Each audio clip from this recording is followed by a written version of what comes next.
안녕하세요. 오늘은 지난 시간에 이어서 백제 무왕과 관련된 이야기 해드릴 수 있도록 하겠습니다.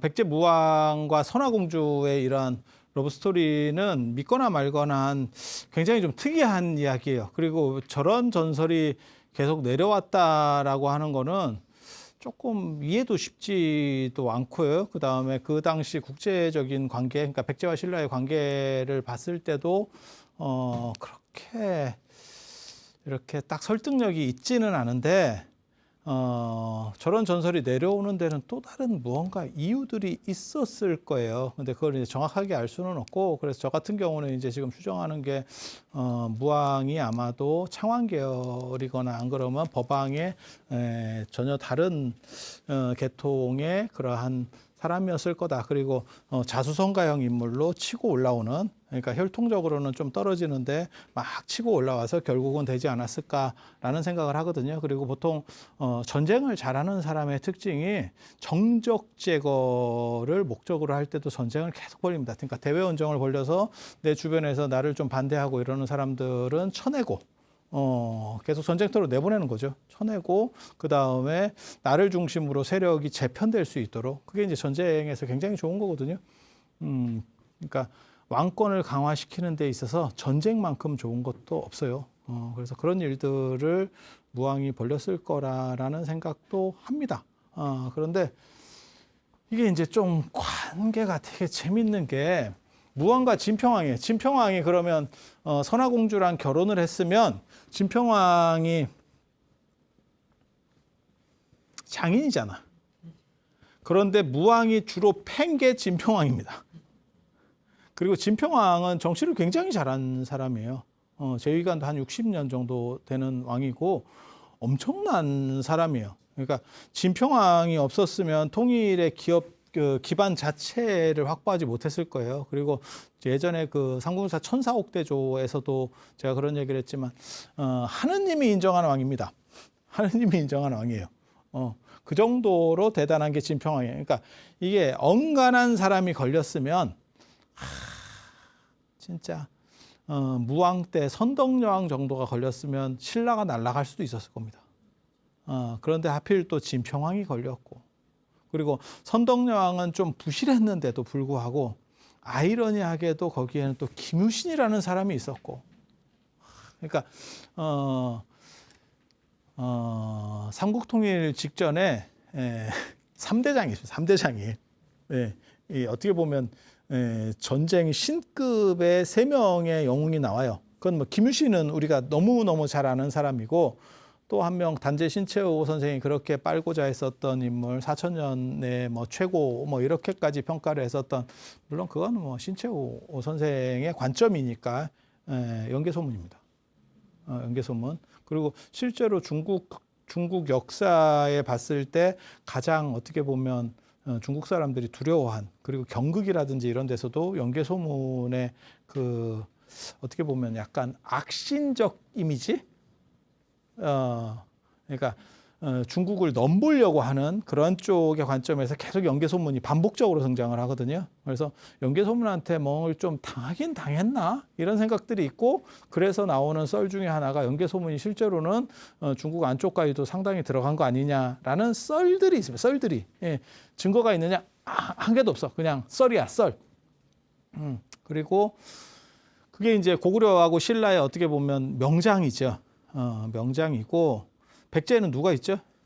성충이라고 하는 사람이 있습니다.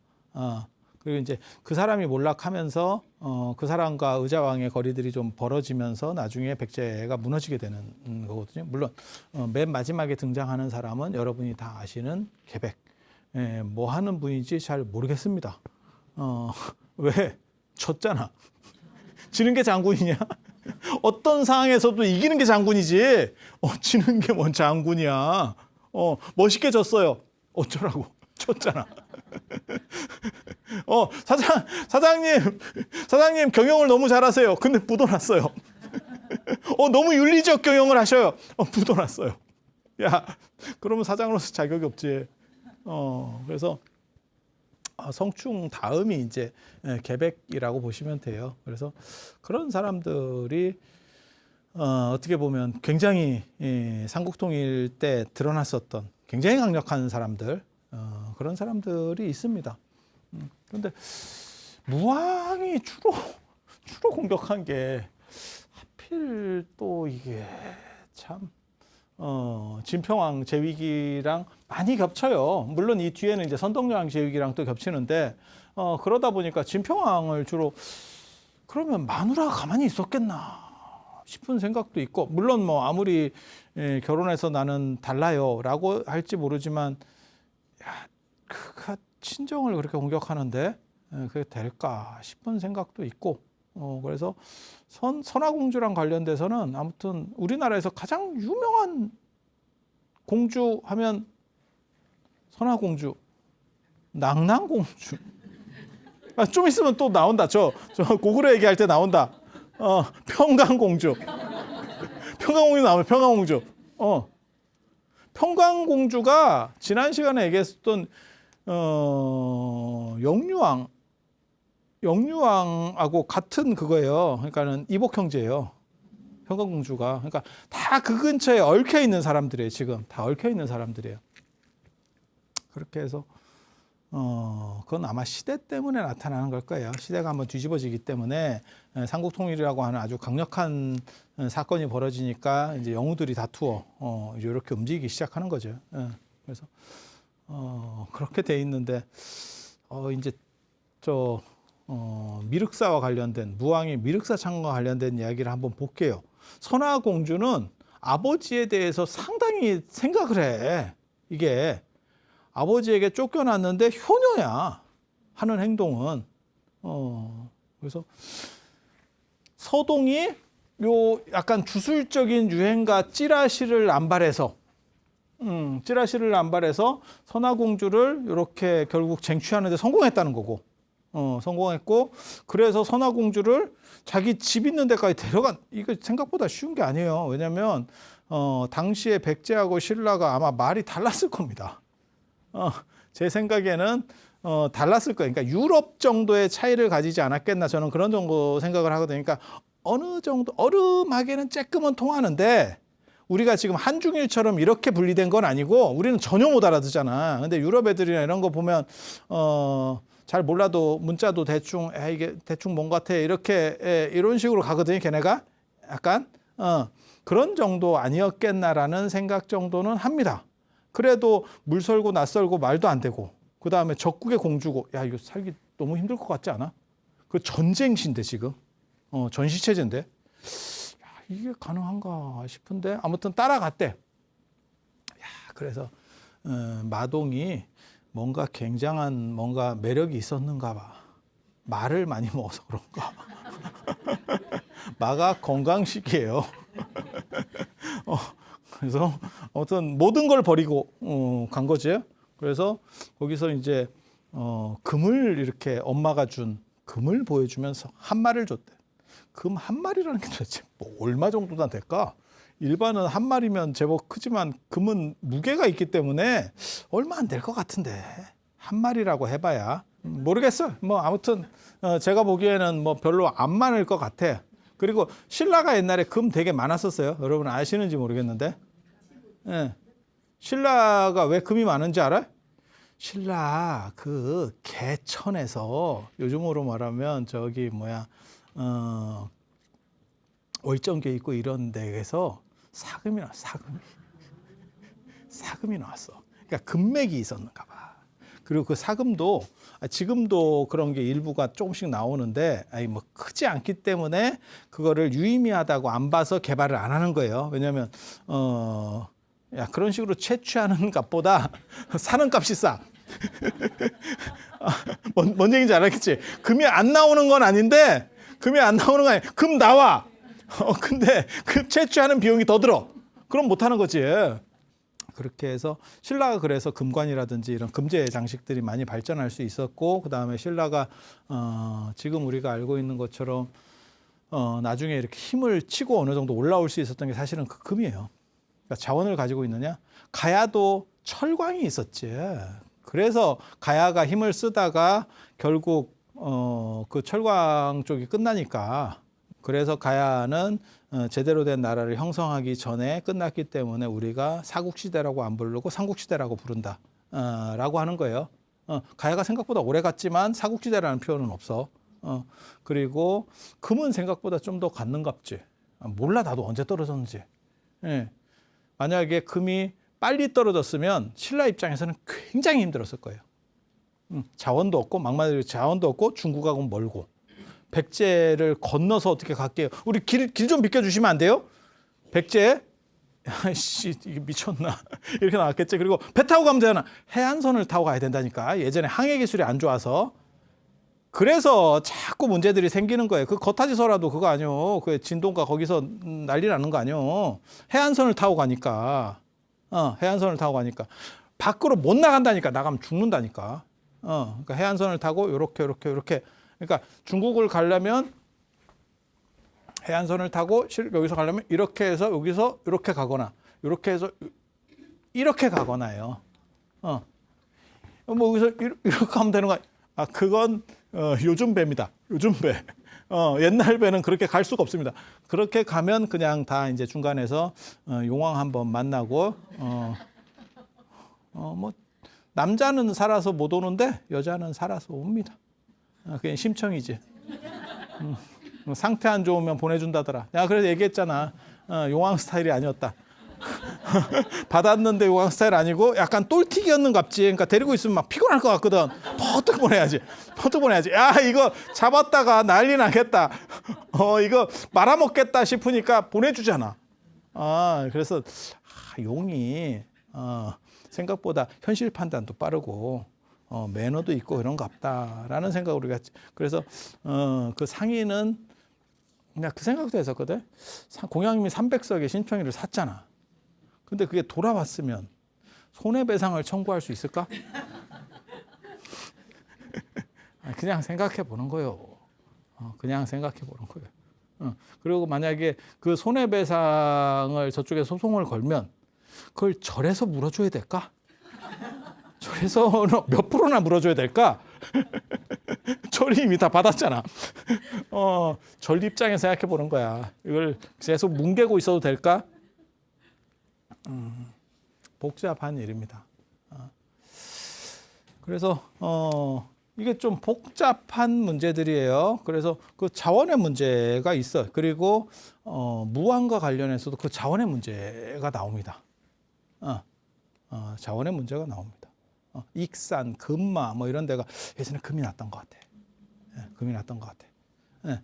그래서 선화공주가 얘기를 하는 거죠. 따라갔다가 그 익산 미륵사 지금 얘기해요. 지금 그쪽 얘기야. 그래서 저 무왕이 어떻게 보면 익산 세력을 등에 업고 왕이 되는 것 같거든. 그래서 익산으로 천도하려고 하고 그래서 뭐 왕궁리 이 얘기가 나오고 그다음에 미륵사 얘기가 나오고 뭐 이러는 것 같은데. 그러니까 정통적인 왕위 계승권자가 아니었기 때문에 커버하기가 상당히 어렵죠. 비판하기 시작하면 커버하기가 상당히 어려워. 근데 그거를 이제 천도 단행하고 전쟁 일으키면서 적국하고 계속 충돌하니까 계속 내보내면 되거든.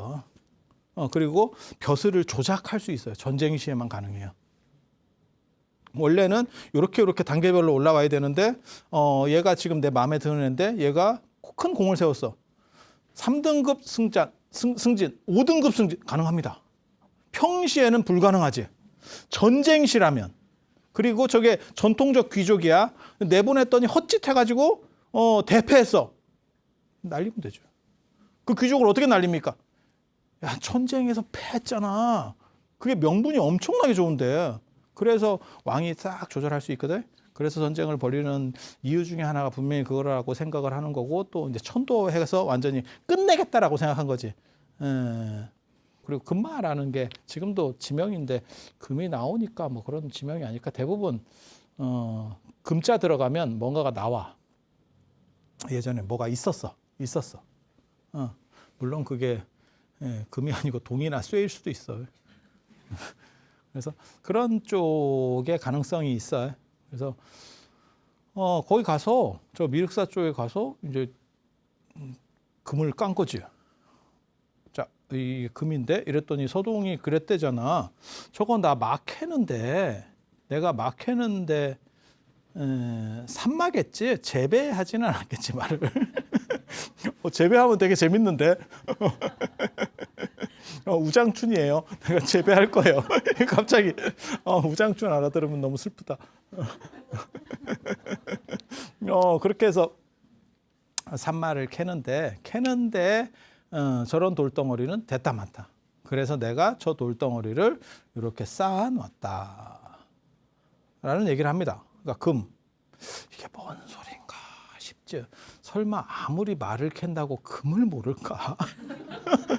여기서 드는 한 가지. 그러니까 이게 뭐냐면 선화공주가 가지고 온 것보다 훨씬 더 많은 금을 가지고 있는 강력한 그 금을 내가 관리할 수 있고 금을 어떻게 조절하는, 그러니까 나는 강력한 힘을 가지고 자원, 엄청난 자원을 하나 가진 거지. 지금도 마찬가지겠지. 금을 내가 막 땡길 수 있을 정도의 위치에 있으면 그건 괜찮은 거지. 그래서 그렇게 얘기했더니 그럼 가보자 이랬대 선화공주가. 이게 뭔가 읽을 때마다 좀 웃겨. 저도. 왜냐하면 선화공주는 서동이 함정판지도 모르고 따라갔다가 당신이 서동이라고요? 이러면서 이건 천생연분입니다. 이러면서 살았다는 사람이고, 또 한 사람은 남편은 금인지를 모르고 마만 캤대. 그래서 이게 막 캐는데 방해가 돼서 내가 한쪽에 쌓아놨어요. 야, 이런 사람들이 그렇게 대단한 정복군주라고? 이런 걸 보고 부창부수라고 궁합은 잘 맞았겠다는 생각은 해. 그렇게 해서 그런 얘기를 하니까 그러면 가보자 이렇게 선화공주가 글로 갔대요. 갔더니 금을 이따시만큼 쌓아놓은 거예요. 그래서 그거로 어떻게 했냐면 뭘 어떻게 잘해봅시다 이게 아니고 효녀라니까 아버지에게 보냅시다. 이게 뭐야? 적국인데 아버지에게 보냅시다 라고 했대. 근데 이걸 어떻게 보낼 거야? 그 금을. 그래서 이 양반이 재밌어요. 이 지명법사라고 하는 분이 뭐 하는 양반이 저도 모르겠어요. 굉장한 신이승입니다. 신이승. 그러니까 신통을 부릴 수 있는 사람이야. 이 양반이 용화산에 살았대. 용화산 아닐 겁니다. 용화산은 아닐 거야. 용화산은 미륵사가 아마 만들어지고 난 뒤에 용화라는 이름이 붙었겠지. 이제 미륵과 관련된 명칭이거든요. 그래서 처음부터 용화산은 아니었을 걸로 저는 추정을 하거든요. 용화산이었기 때문에 나중에 미륵이 연못에서 튀어나왔을 수도 있는데, 그렇게 해석할 수도 있는데, 아마 미륵사가 만들어지고 그 근처 산 명칭이 용화. 왜냐하면 미륵이 나타나는 데가 용화세계거든. 용화세계. 그래서 그런 거 아닌가라는 정도. 그래서 이게 아마 선행한 이름은 아니었을 거다라는 정도로 하고, 거기에 사자산이 있어요. 이게 스승사자인데 그냥 일반 사자라고 생각해도 돼요. 사자사라고 하는 절이 있고, 거기에 지명법사 용환법사님이 계시더래. 스님입니다. 저거는 스님입니다. 그래서 선화공주가 가서 아버님께 택배를 붙이려고 하는데, 그러니까 저 지명법사의 업무 중에 하나가 뭐냐면 항공 택배입니다. 그렇게 해서 그럼 제가 보내드리겠습니다. 그래서 레드선 이래가지고 순식간에 타운포탈로 아버지에게 쏴줬대. 그 정도 능력이면 삼국통일하지. 그냥 내 생각. 그냥 내 생각이야. 이게 가능하면 적국의 왕도 암살할 수 있다. 칼 이런 여기서 순식간에 칼이 없어져가지고 그 사람 목 앞에 와서 여기서 시작하는 거야. 그럼 막지도 못하고 끝이야. 그리고 왕을 죽일 필요는 굳이 없고 이제 뭐 유력한 장군 들만 해치우면 되지. 왕이 꼭 똑똑한 건 아니니까. 그래서 두뇌 역할을 하는 사람, 삼국지로 얘기하면 제갈량 같은 사람들만 제거하면 되지. 제갈량, 관우 몇 명만 딱 죽이면 판세가 확 뒤집어지니까. 그래서 그렇게 해서 저걸 날랐대요. 그렇게 해서 저걸 택배로다가 보내줬다라고 하는. 그래서 우리나라의 택배가 왜 이렇게 번성했느냐. 그 기원이 백제무왕에게 백제무왕이 참 여러 가지 했어요. 찌라시를 가지고 성공한다라고 하는 걸 보여준 것도 백제무왕. 언론전이야말로 이 여론을 어떻게 조작하느냐. 백제무왕. 그 다음에 택배업. 게다가 그게 국제 택배까지. 직거래. 직구를 저쪽에서 한 건 아니고 이쪽에서 보내주는 걸로 지명법사입니다. 그렇게 해서 저절 신도였는가 봐. 그러니까 저 지명법사라는 사람이 명을 안다라는 뜻이거든요. 저게 이제 운명을 안다, 천명을 안다. 그냥 이렇게 썰로다가 풀어보면, 그래서 어떻게 보면 이성계에게 있어 무학 같은 그런 사람이거든요. 성향으로 봤을 때, 그러니까 책사. 그렇게 해서 그쪽으로 이렇게 가다가 사자사로 가다가 용화산 사자사로 가다가 연못이 있는데 거기서 미륵 3존이 바닥에서 이렇게 올라왔. 연못에서 미륵 부처님과 청광보살, 신광보살 이렇게 하고 3존이 이렇게 진기하지 않아? 숨 참고 있느라 고생 많이 하셨습니다.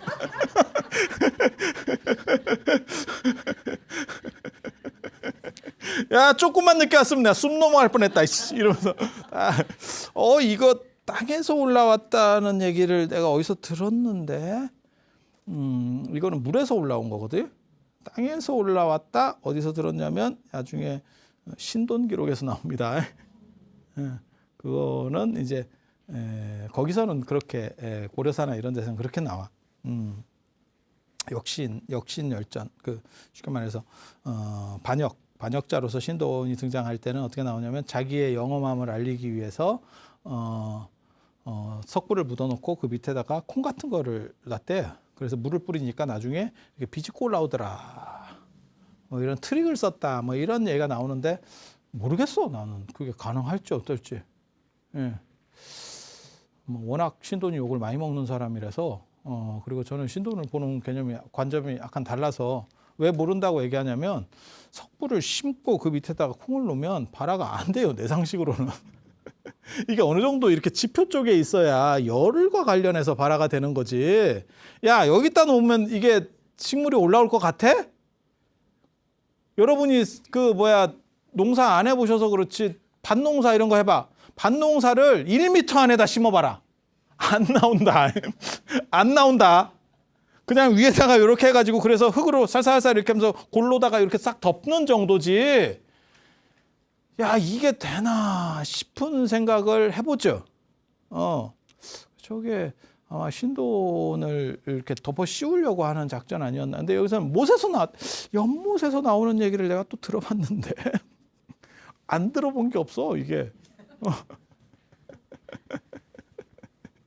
서출시 사건이잖아. 제가 예전에 말씀드렸었던 서출시 사건, 신라불교의 맨 앞쪽에 있었던 서출시 사건.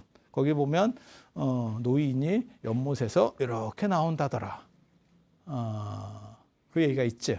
그래서 책을 들고 딱 그래서 무슨 생각했냐면 방수비닐 썼나 무슨 책을 연못에서 나왔고 글을 이렇게 야, 이게 기술이 좋다라는 생각을 그때도 했었고 영감님이 나와가지고 이렇게 하면 막 이렇게 물에 젖어가지고 영감님이 막 나오면 C컵 했을 것 같은데 할배 굳이 안 와도 됩니다. 이랬을 것 같긴 한데 아무튼 그래서 연못에서 이렇게 딱 튀어나왔다. 그거는 뭔가 신령하다는 뜻이에요. 그리고 연못은 다른 세계랑 연결되는 어떤 시공간을 초월한 블랙홀 같은 데입니다. 아니 전통적인 고구려 백제 신라 다 마찬가지예요. 연못 우물은 다 그런 의미예요. 그리고 모든 물길은 서로 연결되어 있다고 생각해요. 그래서 명랑 스님이 중국에서 이렇게 물로 해가지고 자기 집 우물로 튀어나오고 그래서 내가 무슨 생각을 했냐면 중국에서 유학 갔다가 자기 집 우물로다가 이렇게 튀어나왔대. 그래서 우물 뚜껑은 함부로 쓰는 게 아니야. 우물 뚜껑 막아놨으면 그 아들 죽을 뻔했어. 엄마 왔어요. 그래서 그런 비슷한, 그래서 우물과 연못은 다 연결돼 있다고 생각해요.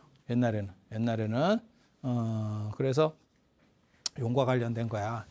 그 연못에서 미륵 3존이 이렇게 탁 출현하니까 선화공주가 저기다 절 하나 지어달라고. 그게 미륵사입니다. 근데 절을 지으려고 했더니 연못이라네. 연못을 메워야 될 거 아니야. 연못을 어떻게 메울 것인가. 또 지명법사한테 갔더니 산사태를 일으켜서 연못을 메웠대. 이게 뭔 소린가 싶습니다. 산사태 뭐 해서 연못 메꿀 수 있잖아요. 메꿀 수 있지. 그렇지만 그런 식으로 메꿔서 건물 지으면 건물이 자빠진다. 건물 그렇게 짓는 거 아니다. 근데 요거랑 똑같은 이야기가 어딘가에서 들어봤지. 황룡사죠. 황룡사. 거기는 용이 나왔잖아요. 황룡사. 진흥왕 때 황룡사. 여기서 등장한 건 용이고, 용이 나왔고, 그래서 거기를 뭐 왕궁을 지으려다가라는 얘기가 있는 걸로 봐서 거기는 판축을 하고 있었죠. 판축이라고 다지는 방법이 있어요. 그리고 이건 다 유적 우리가 발굴해서도 나왔던 거고, 그래서 여기서는 용이 나왔고, 그 다음에 무왕에게는 미륵이 나왔죠. 미륵 3존. 그래서 거기를 지금 황룡사보다 미륵사가 훨씬 큽니다. 여러분 기본적으로 알아두셔야 돼요. 그리고 다 용하고 미륵은 다른 거 아닙니까? 그럴까? 용의 우리나라 말이 미르예요. 미르예요. 예전에 그 미르 재단 뭐 이렇게 했었는데 이게 미르입니다. 야, 이게 조금 뭔가가 연결되는 것 같은 약간의 뉘앙스. 그러니까 신라에는 제가 보기엔 용신앙이 있었던 것 같고 용 토템이 있었던 것 같아요. 그 용이 뭘 가리키는지는 정확하게 잘 모르겠어. 근데 용은 아무튼 초기 신라사와 관련해서는 되게 많이 나와요. 되게 많이 나와. 그게 뭐 계룡일 수도 있고 뭐 약간씩 다르는데 아무튼 용은 굉장히 좀 여러 가지로 종류로 등장을 하고 있어. 그런데 그게 시대가 좀 내려가니까 진흥왕의 시대가 아니고 좀 뒤쪽으로 더 내려가니까 이제 불교식으로 다 바뀌는 거지. 그래서 불교와 용신앙이 어떻게 결합하면서 안정을 가지는 게 미륵이 아니었나라는 생각을 해요. 사실 미륵신앙이 유행하는 거는 언제냐면 당나라 초기에 600년대 후반쯤에 되면 이제 현장법사가 돼야 현장법사 제자 되려고 했었던 게 의상과 원효거든요. 그러니까는 통일 직전 정도쯤에 이제 현장에 돌아와서 무언가를 하고 이때쯤 돼야 사실은 미륵신앙이 유행하는데 그 전에도 미륵신앙에 대한 부분들이 어느 정도는 작동을 하고 있었던 거예요. 그래서 진평왕 같은 경우는 사실은 진평왕 그 다음에 요 진흥왕 이런 분들은 전륜성왕 신앙이에요. 불교 안에서도 전륜성왕. 징기스칸이나 알렉산더 같이 큰 제국을 건설하는 왕. 그런데 미륵 신앙에 보면 뭐가 있냐면 미륵이 내려올 때 그 임금은 전륜성왕이에요. 무조건 전륜성왕이에요. 무조건 전륜성왕이고 미륵이 내려올 때는 이미 사전 정비가 다 끝나 있어. 그래서 이상세계가 결정돼 있어. 그래서 미륵이 내려온다는 거는 판 끝났어요 라는 뜻이고 한 번 더 바꿔 말하면 무왕은 전륜성왕이에요 라는 뜻이에요. 그래서 무왕이 왜 미륵사를 창건합니까? 이러는데 내가 곧 전륜성왕이야. 그건 신라에 있는 게 아니고 여기 있었어. 그리고 이 얘기는 뭐가 있냐면 성왕에 대한 부활이라고 생각을 하는 거거든요. 전에 얘기했잖아요. 성왕. 요 아들이 창왕. 위덕왕입니다. 위덕왕. 요 위덕왕의 아버지가 성왕이거든요. 성왕이 왜 성왕이냐면 전륜성왕이에요. 전륜성왕이에요. 성스럽다라고 하는 의미도 있지만 저기서 의미하는 것 중에 하나가 전륜성왕이에요. 그러니까 성왕하고 진흥왕이 경쟁을 하거든. 둘 다 전륜성왕을 목적으로 했던 거야.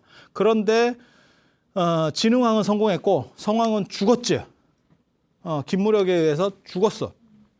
그리고 그냥 죽은 게 아니고 전에 제가 이 얘기를 해서 얘기 안 해드리려고 사실 하는 건데 관산성 전투에서 충북 옥천의 관산성 전투에서 창왕을 응원 가다가 몇 명 호위병하고 딱 응원 가다가 그 정보가 새서 김유신의 할아버지인 김무력이 매복해서 성왕을 죽여버리고 그것도 제대로 된 사람한테 죽은 게 아니고 천민한테 죽입니다. 아주 치욕적으로. 그래서 뭐라고 얘기하냐면 나는 죽는 거는 두렵지 않은데 천민에게 죽고 싶지 않다. 우리 그거 봤었어. 예전에 포청천 보면 개작두를 등장시켜라. 용작두를 등장해라. 뭐 이런 게 있거든. 거기에 맞는 죽이더라도 품격이라는 게 있는데 난 천민에게 죽고 싶지 않다. 마지막 한 말이야. 그게 마지막 한 말. 그래서 좀 괜찮은 놈한테 죽여줬으면 좋겠다. 이랬을 때 김무력이 끝까지 사람을 기만을 하고 결국 천민에 죽여. 우리나라에서는 너 같은 놈은 천민에게 죽인다. 그리고 그 목을 잘라서 대전 대돌 밑에 묻고 사람 신하들이 다 밟고 다니게 했다는 그 얘기가 일본 서기에 나옵니다. 일본 서기에 나와. 그래서 그렇게 모욕을 당해서 전륜성왕이라는 게 꺾어진 거죠. 꺾어졌어. 그런데 그거를 지금 미륵을 끌어들이면서 무왕이 다시 복원시키고 있는 거야. 그래서 어떻게 보면 성왕의 원한을 풀어주는, 신원시켜주는, 그리고 저 성왕으로부터 내려오는 저 창왕계통, 그 다음에 법왕계통의 정당성을 부여해주는 그런 작업이 저 미륵사 창건에 다 들어있다라고 보는 거예요. 그리고 미륵이 출연해서 3번, 개두말성인가 거기서 뭐 출연해요. 저도 예전에 지금 오래돼서 뭐 정확하게 기억은 안 나는. 제가 미륵에 대해서도 논문들을 썼었어요. 그렇게 해서 용화나무 밑에서 깨닫고 부처님께서 보리수나무 밑에서 하듯이 그래서 용화나무 밑에서 3번 설법을 합니다. 그걸 용화삼회라고 그래요. 미륵이 언제 오는지 저도 잘 몰라요. 그런데 미륵에 대해서 이제 3가지 경전이 중요한 경전이 있거든요. 미륵 상생경, 하생경, 성불경. 이걸 미륵 삼부경이라고 하는데 거기에 보면 56억 7천만 년 뒤에 미륵이 나온대. 기다리기 너무 힘들 것 같은데 지구 탄생한 것보다 더 오래 이게 뭔가 좀 시긴 한데 그래갖고 미륵이 나와가지고 3번에 걸쳐서 법회를 여는데 첫 번째 99억을 제도하고 96억을 제도하고 93억을 제도한 전 인류 갖고는 아직 미륵이 나오기가 좀 쉽지가 않아. 더 우리가 힘을 내서 미륵을 모시려면 더 많이 지금 인류가 한 80억 정도 되나? 70억 정도 되나? 난 모르겠는데 아직 미륵이 오기가 쉽지 않습니다. 그래서 그렇게 나와. 그렇게 나와. 그래서 거기는 태평성대가 이루어지고 그래서 용화라고 하는 게 거기서 나오는 명칭이기 때문에 그래서 미륵전을 용화전이라고도 해요. 미륵전을 용화전이라고. 그리고 가장 우리나라에서 대표적인 미륵 사찰이 이제 2군데가 지금 현재 남아 있는 거지. 하나는 금산사 미륵전. 그래서 3층으로 된 게 3번 설법을 상징하는 거예요. 3번 설법을 상징하는 거예요. 그리고 법주사 청동 미륵대불 이렇게 있는 거고 미륵사 같은 경우는 3번 설법을 가로로 나누는 거죠. 그래서 앞에 목탑 하나 놓고 그 다음에 전각 여기 그 다음에 여기 양쪽에는 석탑을 2개를 놓고 여기 정각 이렇게 3개 3탑 3금당 양식이라고 합니다.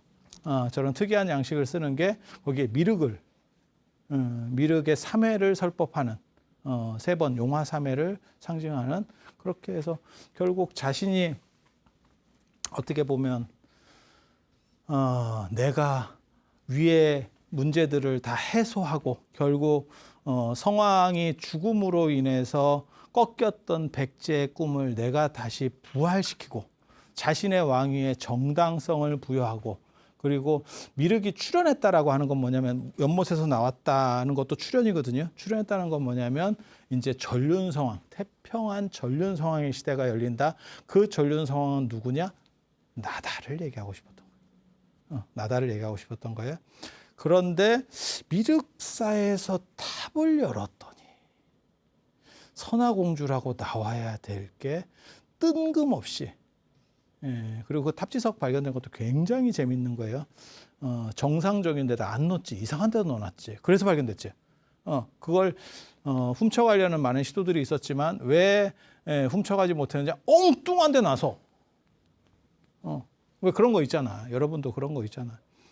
집안에 금부치가 있는데 애들 어렸을 때 뭐 돌반지 이런 거 팔아먹을 수도 없고 안 팔아먹을 수도 없고 끊임없이 갖고 있었던 거 한 번은 여러분이 정리를 한 번 했지. 금 모으기 운동할 때. 그때 이제 버틴 사람들 계속 있는 거고, 그래서 그걸 집에 놔두기는 좀 그렇고 집에 뭐 금고 있고 이런 사람 없잖아. 그렇다고 뭐 대여금고를 빌릴 수도 없고, 그죠? 그래서 그걸 가지고 모모 보살님은 신발장에다 안 신는 신발 속에 넣었다. 들어봤습니까? 그러다가 나중에 분리수거로 다 버렸다. 너무 안타깝지.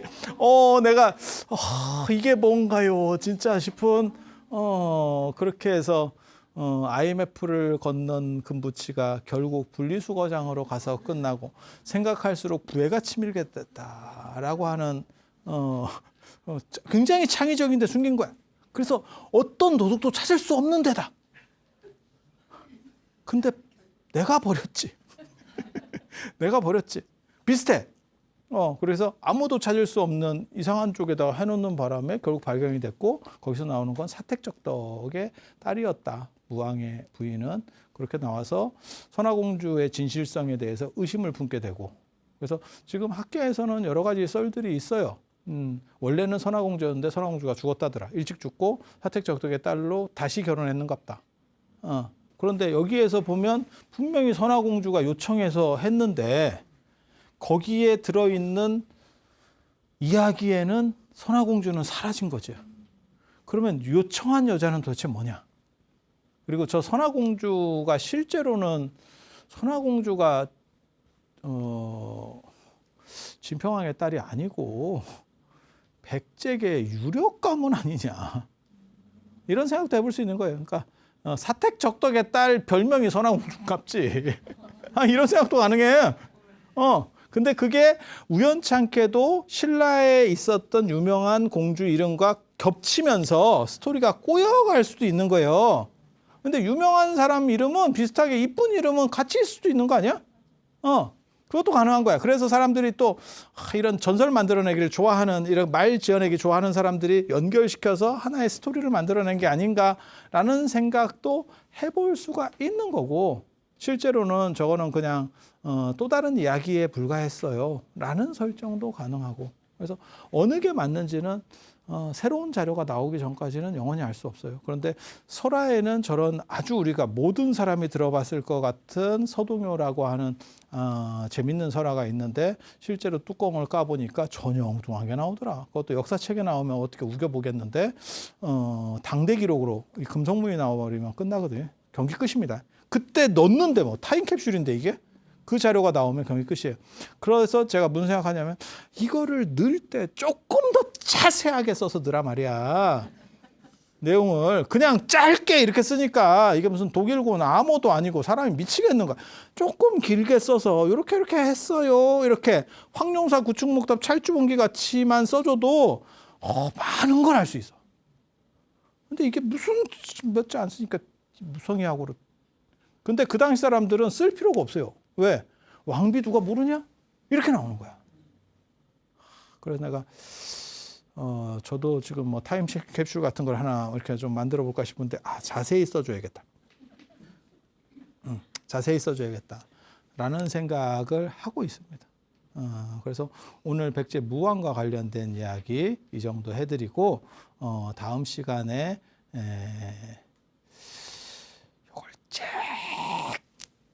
조금 더 하고 그게 고구려랑 연결돼. 그렇게 해서 고건무, 영유왕과 그 다음에 보장왕, 영계소문 이야기들까지 섞어서 다 연결돼 있습니다. 저거 나중에 멸망할 때 보면 다 연결돼요. 그래서 그렇게 해드릴 수 있도록 하겠습니다. 자, 들어서 감사합니다.